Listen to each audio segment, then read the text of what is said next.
Produksyonin manok ngunya na tig-init, angat para sa pirang poultry farmers sa Sipocot, Camarines Sur.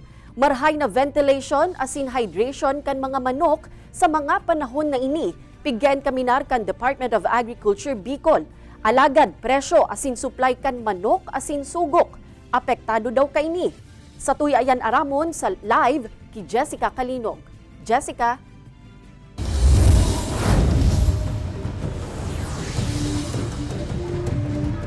Sigun Kate sa Department of Agriculture Bicol, mayo pa maninanonotaran na pagbabago sa presyo asin problema sa supply nin karneng manok pati na nin sugok sa bilog na Bicol region. Higdi sa Naga City People's Mall nagtitinira sa 180 hasta 200 pesos an kada kilo nin karneng manok, depende iyan kung branded o bako. Hihingal asin haros nanluluyan na an pira sa 20,000 na mga siyo na ini sa sarong poultry farm sa barangay Kalagbangan, Sipocot, Camarines Sur. 7 aldaw pasanaan mga ini kan ilaag sa kulungan. Alagad haros uro aldaw, igwanin 30 hasta 40 siyo na nai-stroke asin dagos na nagagadan. Makahinayang nga ni daa, takwarta na kuta, itatalbong paninda sa daga. Last year hindi po ganyan. Grabe pong init ngayon, malupit ang init. Nangangana siya pagtanghali, yung nahingal na siya. Kada ikatulo o ikaapat na oras, pigre-rebayan nindaan tubig kan mga siyo. Pag nagdurod dakula naan mga ini, itataas naman daanin daan trapal sa gilid kan kulungan. Tatakluban man daanin pansagang sa init an atop.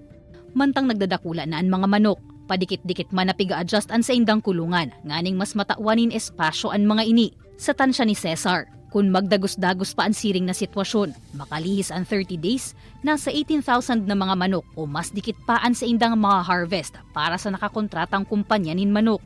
Kailangan talaga yung hinihingi nila, may ibigay. Pag hindi naman naibigay at maraming patay, siyempre, kung kikita kami mga 100,000, siguro mga 20,000, 30,000 na lang, ganyan. Mayo pa man nare-resibing report ang Department of Agriculture Bicol dapit sa mga manukan na apektado na kan labing init kan panahon. Alagad piga-abisuhan ang mga may poultry farm na syertuhon ang magayon na ventilation, espasyo, asin hydration kan mga manok.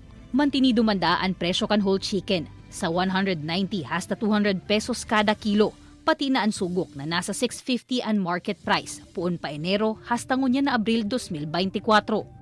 Tigmo-monitor taman daini masasabi kung magkakaigwa, pero compared sa ibang region, di man masyado malala ang ng El Nino sa atin ang sa Region 5. Igwa pa man mga pag-uran-uran. Naglalao man kay tan DA Bicol na hasta ngunya na Abril na sa nakutaan kasagsagana kan init kan panahon nganing maibitaran man itong dakulang epekto sa poultry production sa region. Alagad sigun sa pag-asa historically, March, April, May talaga nakaka-monitor sindanin halangkaw na temperatura asin ngunyan nganing taon posibleng maglawig panin hasta Hunyo and kasong madelay an onset kan rainy season huli sa presensya kan El Nino. Kate? All right, Jos Mabalos, Jessica.